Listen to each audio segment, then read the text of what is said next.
বাংলাদেশের অর্থনীতির ইতিহাসে অন্যতম চাঞ্চল্যকর আর্থিক কেলেঙ্কারি ফাঁস হয়েছে। চট্টগ্রাম ভিত্তিক এস আলম গ্রুপের চেয়ারম্যান সাইফুল আলম মাসুদ ও তার পরিবারের বিরুদ্ধে বিশ্বের ৯টি দেশে ছড়িয়ে থাকা ৪৭০টিরও বেশি শেল কোম্পানির মাধ্যমে প্রায় $২০ বিলিয়ন অর্থ পাচারের অভিযোগ উঠেছে। এই অঙ্ক দেশের জিডিপির প্রায় ৪% সমান, যা আধুনিক বিশ্বের বৃহত্তম আর্থিক কেলেঙ্কারির দিকেই ইঙ্গিত করছে। অনুসন্ধান প্রতিবেদনে উঠে এসেছে বিলাসবহুল হোটেল, ভিলা, ট্র্যাক হেভেনের শেল কোম্পানি, বিদেশি নাগরিকত্ব এবং গোপন ব্যাংক অ্যাকাউন্টের বিস্তৃত চিত্র।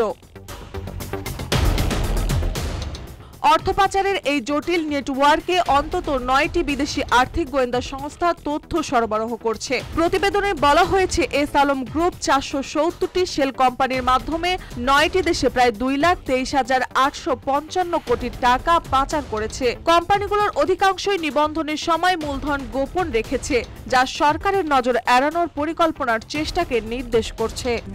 RICL TMX, যুগের পর যুগ স্থাপনা থাকে মজবুত।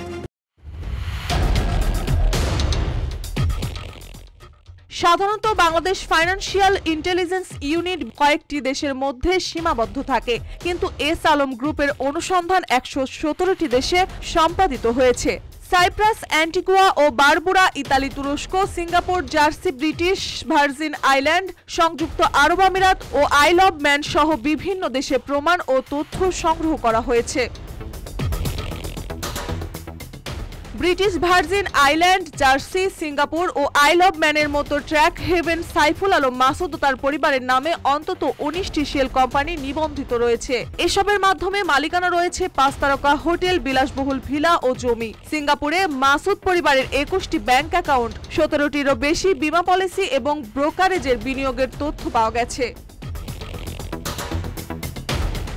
এস আলমের উত্থানের পেছনে গুরুত্বপূর্ণ ছিল দেশের ব্যাংক খাতের দখল। ইসলামী ব্যাংক ও সোশ্যাল ইসলামী ব্যাংক লিমিটেড ২০১৭ সালের মধ্যে দখল স্থাপন করা হয়। দুদকের অনুসন্ধান বলছে, সাইফুল আলম ও তার পরিবারের সদস্যরা ভুয়া ঋণ ও বিনিয়োগের মাধ্যমে বিপুল অর্থ আত্মসাৎ করেছে। বর্তমানে আদালতের নির্দেশে তাদের ব্যাংক হিসাব ফ্রিজ করা হয়েছে।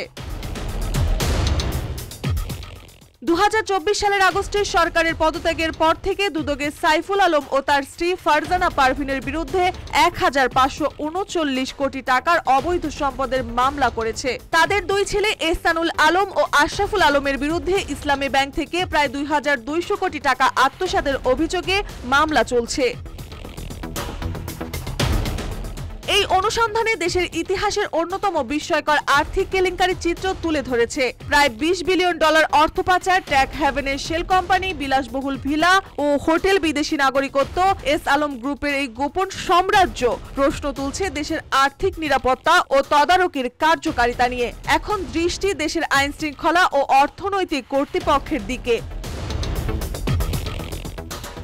মার্জিয়া মৌ, রূপালী বাংলাদেশ।